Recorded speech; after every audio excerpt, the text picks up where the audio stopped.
You need someone to keep you up to date, but also tell you that everything's gonna be okay. It's America. You up?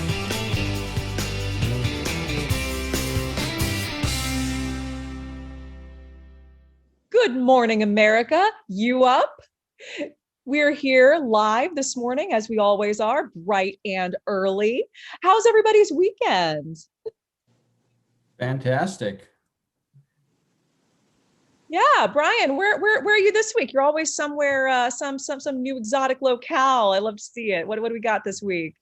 I am in Penang, Malaysia, at the Eastern Hemisphere's fourth largest durian farm.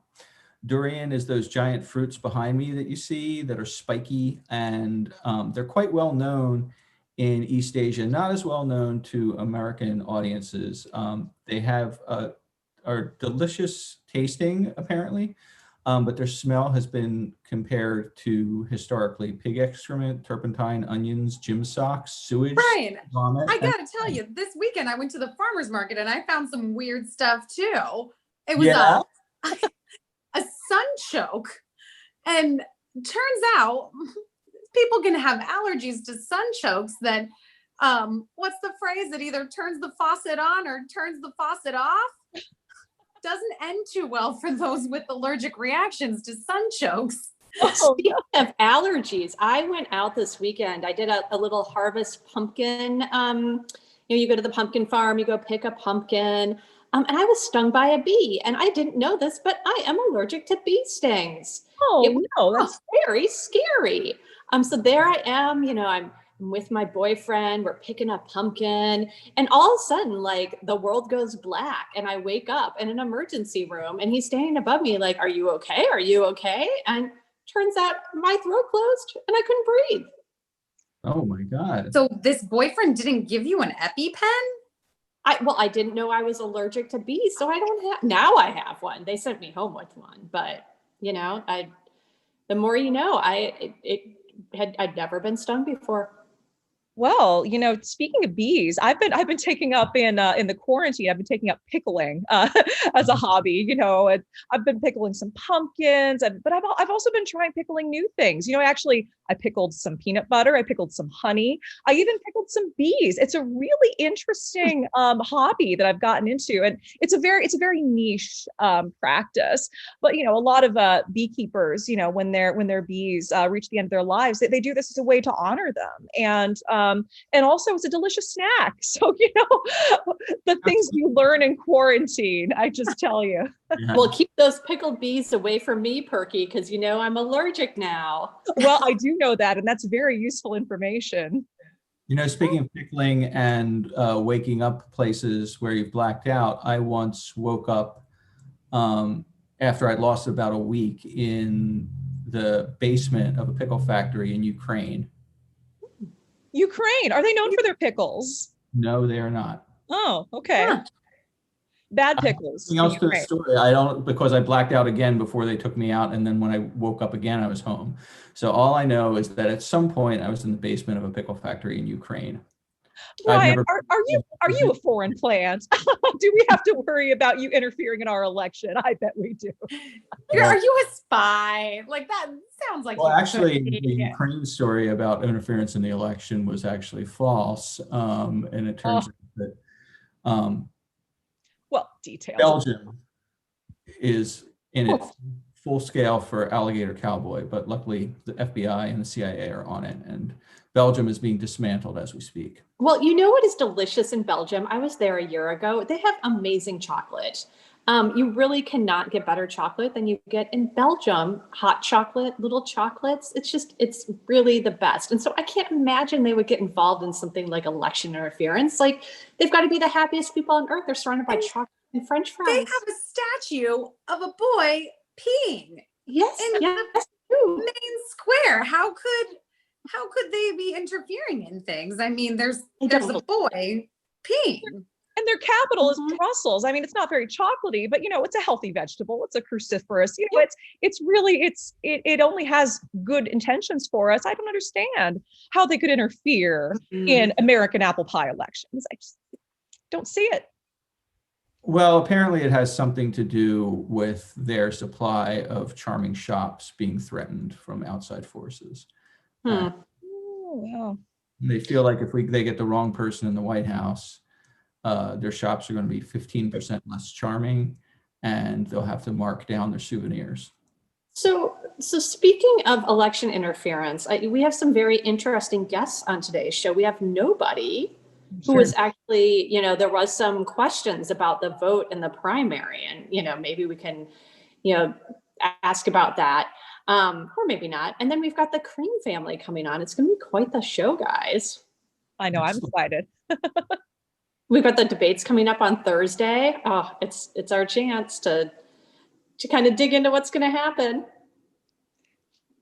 I sure can't wait. Well, team, shall we get into the news stories for the week? Are you ready for a little NSFW? Definitely. Always. Welcome back to America, You Up. Now we're going to our headlines, our news stories for the week. Brian, I think you have an NSFW for us. I do, and it's especially S for Sally Sessions. So I wanted to ask her about it because it sounds like it's got some question marks that she might be able to fill in.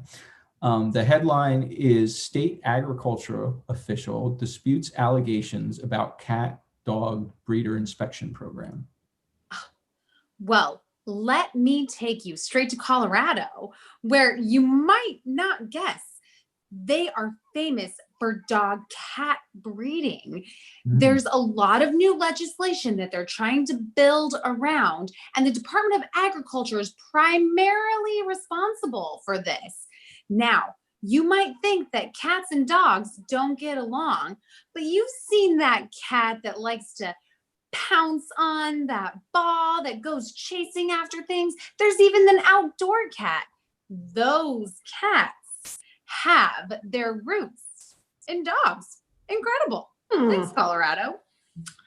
Perky, I would love for you to take us through this next headline that sounds a little trippy. Ooh. Teacher's elevator death blamed on human error. Teacher's elevator death blamed on human error. Well, this very tragic story comes to us from Poughkeepsie, New York, and where the elevator death, right, is a teacher elevator death, and Poughkeepsie is notorious for their poor elevator mechanics, and they're also for their unfortunately low quality public education. And these things combined in a very tragic way this past week when Susan Smith, a longtime teacher just on the cusp of retirement, was taking an elevator to her class. And it's not normally, you don't normally see schools with elevators, but this is an unusually well-funded, even though poorly performing public school in Poughkeepsie. And poor Susan, she was relying for her life and for the function of the elevator for her students to get a series of math problems correct. And so this is where the human error part comes in, and it's just the most tragic thing you've ever heard. And those students, only 70% of them, actually no, 68% of them got the questions correct, and it just wasn't quite enough to keep the elevator cables attached. And just poor Susan Smith, maybe if she'd taught those students better, or maybe if she had, maybe if they had gotten better breakfasts in the morning. But it was just a very sad story. And it's why mathematics is so important to our schools today. Well, moving on from that very, very sad tale, Brinley Lee, I've got a headline for you. Scientists discover spider wearing Joker makeup and name it after the Batman villain. Oh. So, our natural world is so amazing, and scientists are always finding out new things. And so these scientists, they were, looking at a breed of spiders under the microscope, of course, because spiders are pretty small. And they noticed that the pattern on the spider's face looked just like the Joker makeup, which was amazing. So of course they're going to name it after the Batman movies. Like who wouldn't? The funny thing about this is that this is actually one of the nicest spiders in the spider kingdom. So often we're very afraid of spiders. We're worried they're going to bite us or, invade our homes or build a bunch of webs. This spider is actually a very helpful spider. The spider actually works within nature and is sort of a peacemaker. So when other spiders are kind of at war with flies and trying to catch them in the web. The spider steps in and like pulls the prey out of the web and lets the prey go. I mean, it's really just an amazing, amazing spider. And you wouldn't expect it to have Joker makeup, but there you go. It surprises all around in nature. Brian, I'm so glad that you're going to tell us about this next story, given all of your travels. The story is Brazilian senator caught hiding cash between his butt cheeks.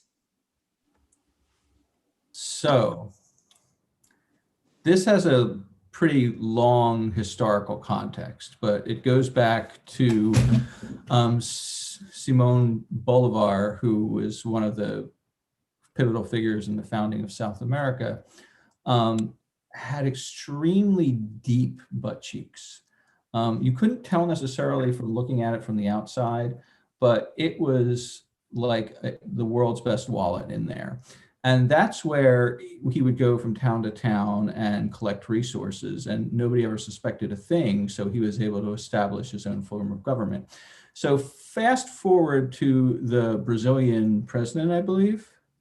The senator. Oh, okay. That's the president keeps stuff in his nose.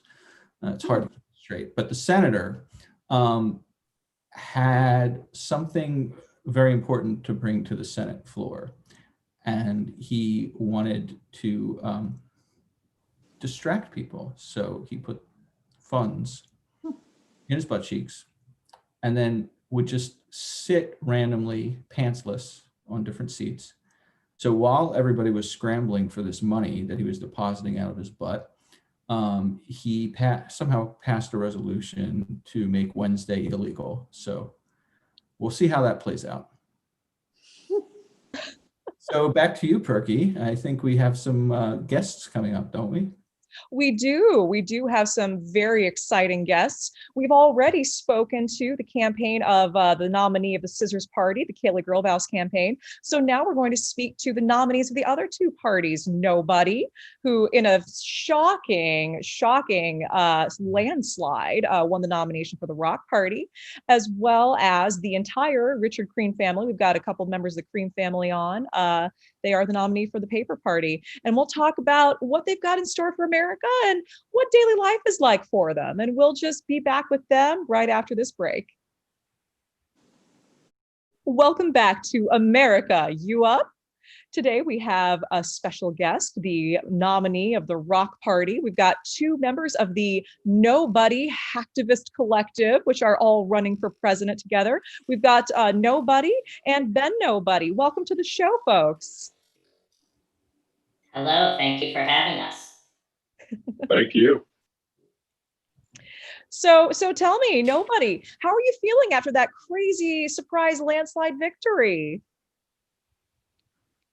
Well, to us, it wasn't so much a surprise. I think to others who had not given us the coverage, it was a surprise to them, but we believed in being able to rally our base, and that's exactly what happened.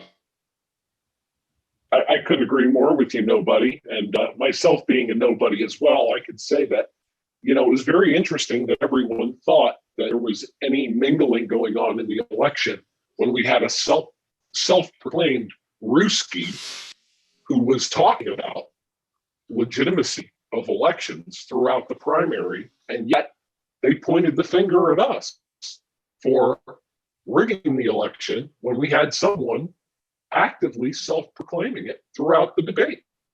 It's very strange. This is all very strange, but what I really want to talk about is what you're wearing. So as you know, we do a lot of makeovers here on America You Up, and I noticed that you're both wearing, black suit and like a reddish orangish tie. Is that intentional? What are you hoping to convey to the voting public with your clothing? I think first and foremost, we wanted to convey, even though we were collective and though we are hacktivists, we were here for business. So that was the first thing we wanted to convey. And then the other things we wanted to convey, obviously you can see the symbolism behind us of freedom, science, and then most recently with our vice president, Joan of Arc, or the AI of Joan of Arc, the strength of being a woman. and that is where the sword comes in. Ben, I gotta tell you, one of the things we love most on You Up is a true childhood story. What in your childhood really inspired you to be a nobody? Well, I think it could be a multitude of things, but if I had to go with one, it was probably singeing ants on a sidewalk near my home.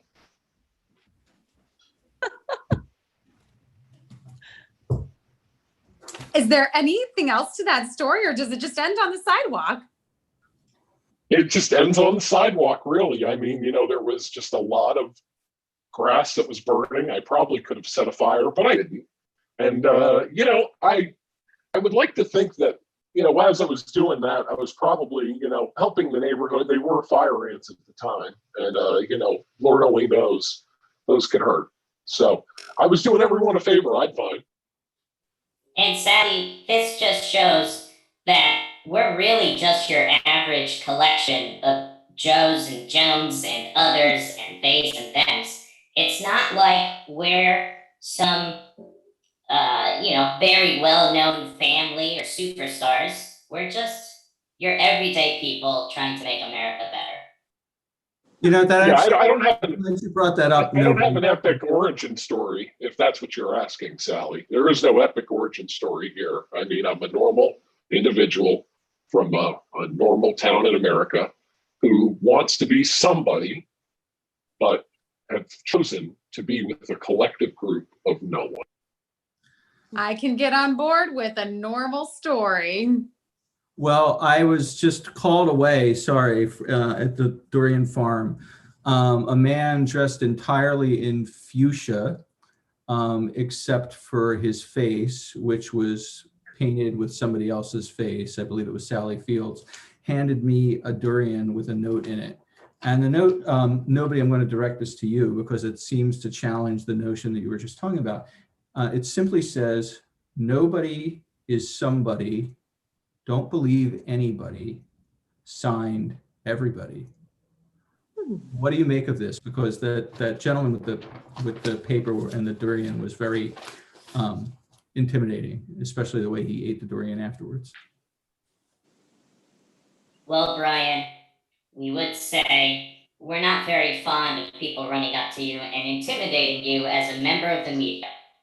Free media and being able to get true and reliable sources is extremely important. You don't know who they are or where they came from. So I don't think we should go ahead and respond to somebody who just intimidated a journalist. Ben, nobody, does a person dressed in fuchsia with a Sally Field mask mean anything to you? I think there's as much legitimacy to that message as there is any other journalist or news outlet today reporting on a subject. So, I'd accept the message and listen to the message. However, I would probably do my own research online in general forums and so on and so forth before I'd make up my own opinion on that.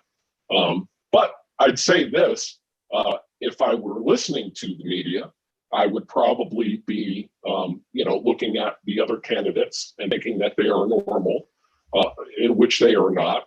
One of them is a closeted fascist Nazi family that we recently discovered. Yep. The Cream family is a Nazi family. Now, is that when you burned down their barn? Or no, you didn't burn down their barn. Somebody burned down their barn, but they blamed you. They said they got a message from you. Speaking of fires, you were talking about burning ants on the sidewalk, and now we have your opponent having their barn burned down and saying that you did it. I mean, how crazy, right? It's a response. Ben, let me take this one. Yeah. We had a response. Exactly 20 days ago, we put out on our Instagram that Zook, the son of Pop, actually burned down their whole village. Burned down an entire village. And this was said by Zook on the litter box only for his mother's attention. All of a sudden she becomes VP and we expect him not to act out? Of course he did. and he is a arsonist on the record trying to get his mom's attention. But the Nazis, I mean, so how sort of old school of them. What tell me more about that. What's going on there? Sure, we actually started an investigation. We handed it off to one of our super PACs because we wanted to find out what was actually going on. And the truth is their whole family history starts in Argentina in 1946. It's in their family bio on the POTUS Among Us website. If you go to their bio, it says that they started their family and they started their whole cream distribution with cows in 1946, acquired by Germans. Yet there's no suggestion or concern that there's a chance that the Cream family themselves changed their names in Argentina, and previously before that, they were connected to the Nazi regime. There is actually a whole, what's it called? There's a whole explanation out on the POTUS Among Us Instagram and YouTube page that connects the dots. Doesn't explicitly say, but we're convinced. Well, I hear Argentina is beautiful to visit. That's all I can say about the subject. What do you think, Sally? I agree. I mean, I'm a world traveler myself. I head to the warmth, I head to the mountains, and try not to get too involved in the rough stuff. But What I'm wondering, Yeah, I think Argentina in 2020 is a whole lot different than Argentina in 1946, when a boatload of Nazis are jumping off a boat and trying to burn their uniforms and run and hide. But yes, Sally, go ahead, or not Sally. Brinley Lee. Yeah. I was just going to say, we're talking about Nazis. It's kind of a downer. And we try and be a little perkier here, on America You Up. And so, I'm just wondering, we're talking about the Nazis and the Cream family, whatever. But, more importantly, you've selected a woman, Joan of Arc, as your VP. As you know, Sally and I do a special little makeover program that we do for a half hour after the show. Do you think she'd be willing to come on and join us? 100%. She would totally be into that. That's awesome. We will schedule her as soon as we can. yes, I she'll don't- love the way she looks. This won't be a downer either, but I was just called away again by another person in fuchsia with a Sally Field mask who beheaded the first person in fuchsia with a Sally Field mask. Brian, my God, where are You you? said It was you not, said it was going to be a downer, Brian. What are you talking about? well, I'm trying to convey it objectively so that the horror doesn't quite come across. But then they put this in my hands and then they ran away. But they said, show this to Ben Nobody and he'll know exactly what it means. So, I mean, I know I don't like it getting harassed, but Ben Nobody, clearly somebody is trying to send you a message. I mean, I'm very terrified right now for my life and my own security. And as we are in hiding, I will probably be relocating to a safer area after seeing that. There's just some form of terror in its eyes. I could sense sheer terror. Boy, well, but it's so cute. I mean, I think I might just need to get something like that for my niece. I wonder if you can find something like that on Etsy. I bet you could. I guess you can find it if you hang out in a durian farm long enough and talk to nobody. Well, ain't that the truth? Well, Ben Nobody, thank you so much for joining us here at America You Up. That's all the time we have. And we'll be back after this break with the Cream family. Welcome back to America You Up. And we're back with the Cream family. So we have today here with us, we've got Richard Cream Jr. and we've got Brigitte Cream. Hi, Thank you for y'all. joining us. Oh, hey, how's it going, America You Up? Going good. We're up. You know, it's real early. It's real early. Thanks for having us. What's in your coffee? Oh, just regular coffee. I mean, maybe a little bit of Bailey's. Oh, Turkey. I didn't know you were nipping a little in the morning. Did you inherit that from Joan? I learned that from Joan and many other things. You have filled her seat ably. So Bree, I can't help but notice your beautiful hair. Like Sally and I are always talking about our guests' hair. And I have to say that I'm just envious of those golden locks. How do you keep them so bouncy? Oh my stars. Well, first off, you've heard about putting mayonnaise in your hair. I say don't. Go for sour cream, leave it in, put a little cap on. You put a little cap on, just let it sit there for only 22 minutes. Take it off, sit it without anything on it for another 19 minutes. Put the cap back on, 2 minutes. Take the cap off, wash it out. Do this once a week, every week. And then afterwards, you take that leftover shower cap, you rinse it out, put it back on your head. Put it back on your head. Doesn't have any sour cream in there, but it gives you that little bit of extra moisture. Leave it on in there. Take it off again. Throw the cap away. Just kidding. Recycle it. We love the environment. And you're good at. That sounds exactly like what America wants to hear right now. With everybody staying home all day, we have to get creative with our hair. What other creative things have you been doing at home that you think other Americans would like to do? So first off, I just wanted to say I'm sadly not at home. I'm in Scotland making a milk deal. Been here for a few months. Started at a almost no milk deal. Then I was at a 1% milk deal. Then a 2% milk deal. Currently, I'm at a half and half milk deal. So got a little bit more to go. So I'm curious, we just had Nobody on, and they were leveling all sorts of accusations about your family really being from Germany. I mean, you're in Scotland. That's I believe that's close to Germany. Is that, should we be reading something into that? Bree, let me take this one. Sorry, I'm coming off an emotional roller coaster. In fact, just before we came here tonight, I had a friend tell me I should record one of those reaction videos, and it's hurtful where we're at this point. It's hurtful. I am all for a fair American debate where we can all share our opinions and everyone is entitled to their own perspective. But at this point, things are getting hurtful. We are at a place where Nobody is becoming divisive. It was divisive in the primaries.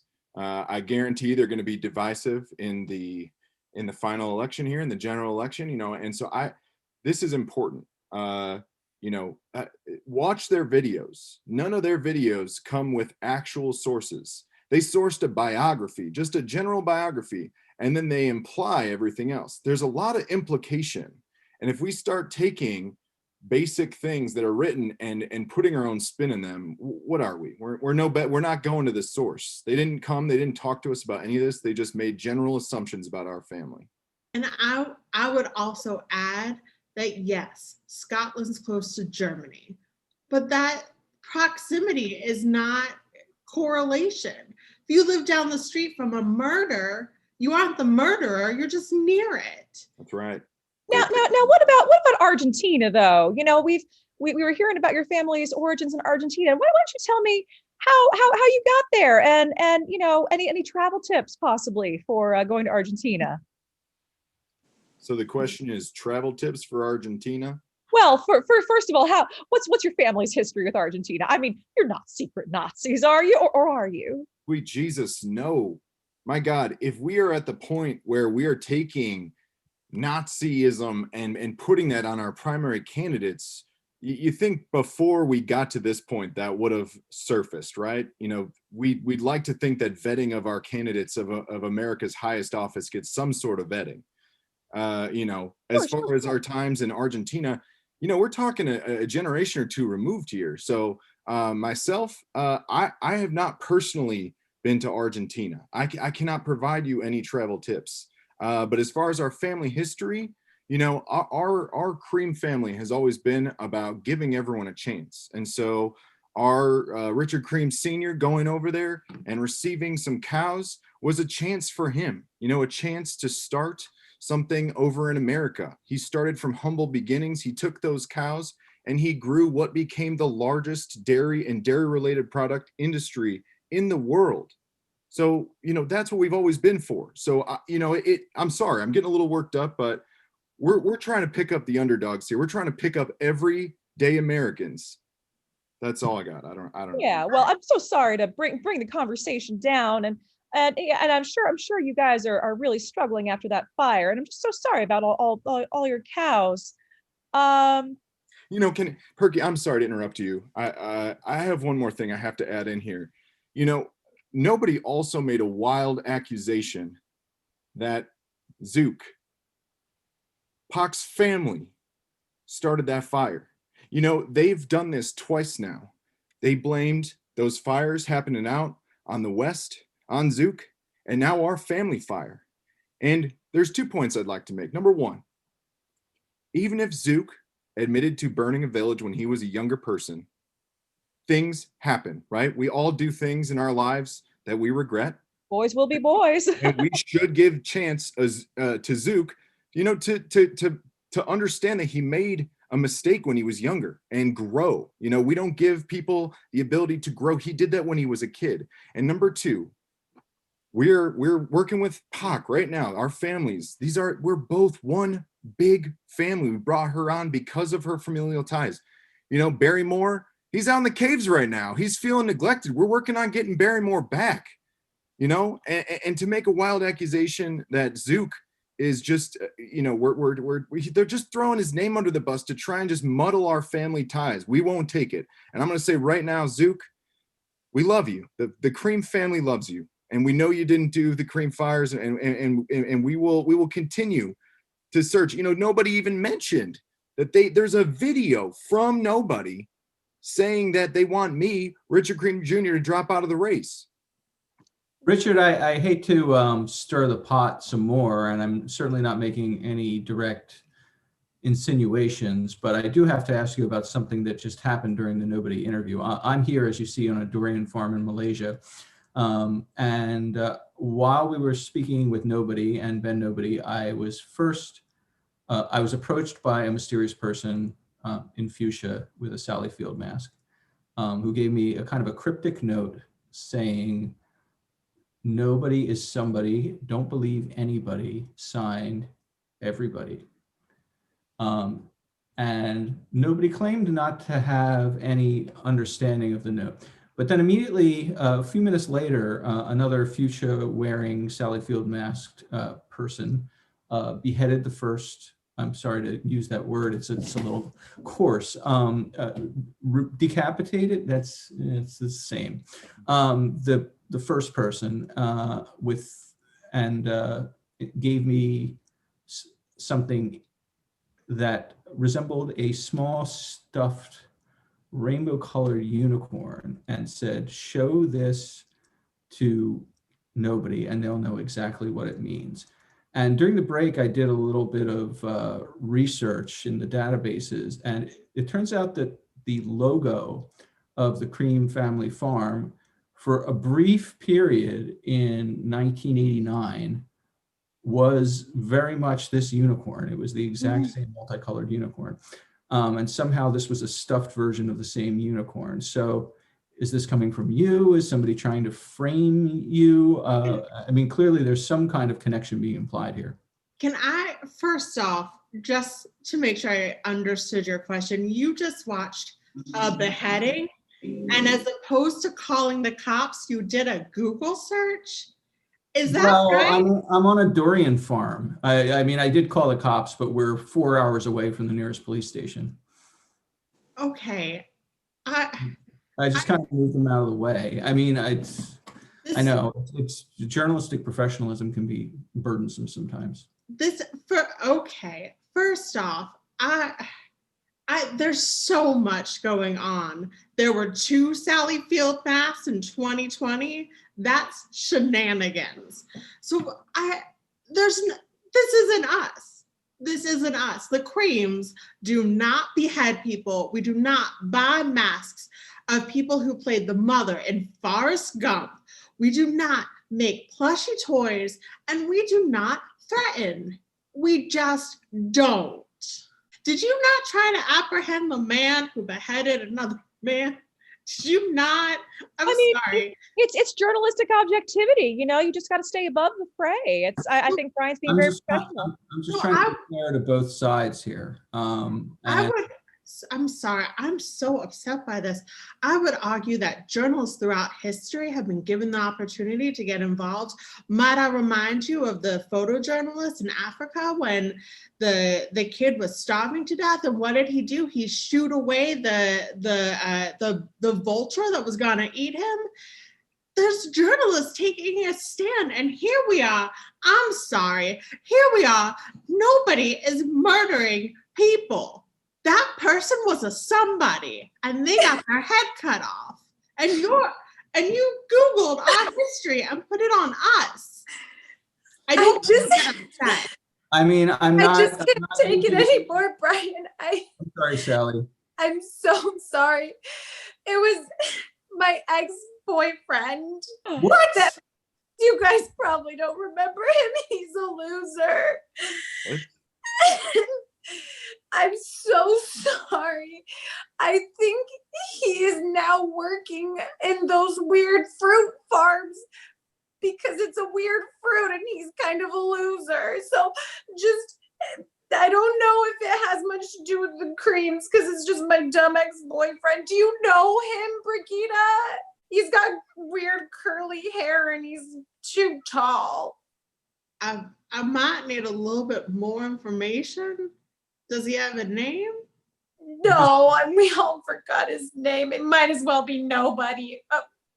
Oh, well, right. How fitting is that? Wow. His name might be nobody. Now, Brian said, again, I'm not here to speculate. I want to squash all this speculation stuff, but it seems that pretty staged act for someone in a Sally Field mask in fuchsia to also see another Sally Field in fuchsia. That seems pretty staged. That doesn't seem coincidental. From the get-go, nobody has been twisting words, making pre-recorded messages, leaving out aspects of what we've been talking about. It's high-end staging, tech staging, and this sounds just up their alley. So I wouldn't put it past them. Also, Sally, are you okay? Are you all right, baby? It was just the beheading and decapitating talk that just really set me off. Thank you, Brigitte. You're a warm soul. Oh my. I once dated a man, and he, in fairness, he didn't cut off anyone else's head, dressed up like Sally Field, but he did knock over a cow. And I saw him do that, and I said, Stavros, which was his name. I said, Stavros, no more. We're done. And I sent him on his way, and I stood up for myself because we don't take, can I curse on this show? I won't. Imagine I curse, but I won't. We don't take this from anybody. But I use a real curse word. You go, girl. I just love to see that kind of female empowerment, and I'm just really glad to see you embodying that. Well, Cream family, thank y'all so much for joining us. And it just you just really seem to embody a lot of the Heartland values. And I think if we've learned anything today, it's that mayonnaise can make a surprisingly effective, if complicated, hair care routine. It was sour cream. Sour cream, really? All right. Well, sour cream. Well, thank y'all so much again for joining us. And we'll see y'all next time on America You Up. Whew. Well, welcome back, everybody. To America You Up. That was certainly an interesting series of interviews that we just had. Very memorable, very memorable. Brian, it looks like you've moved. Where are you now? Well, so after the last segment ended, with all that fixation on having witnessed a beheading and the police coming, I realized that I was sitting there alone with a bloody machete and a decapitated body, and there was nobody else anywhere nearby. And that maybe wasn't the best way to be found when you're in a foreign country. So I went to a place that I've learned to feel comfortable in extraordinary situations, and that's the basement of a pickle factory. Oh, reasonable. Luckily, they had a pickle factory next to the durian farm because they pickle durians. Well, folks, Sally, Brinley Lee, Brian, I think it's time to say farewell to the American people, and we'll see them next time. I'm Perky Chirps. This has been America. You up? You up? You up? Bye. You. I'm up. We're up. I'm up here.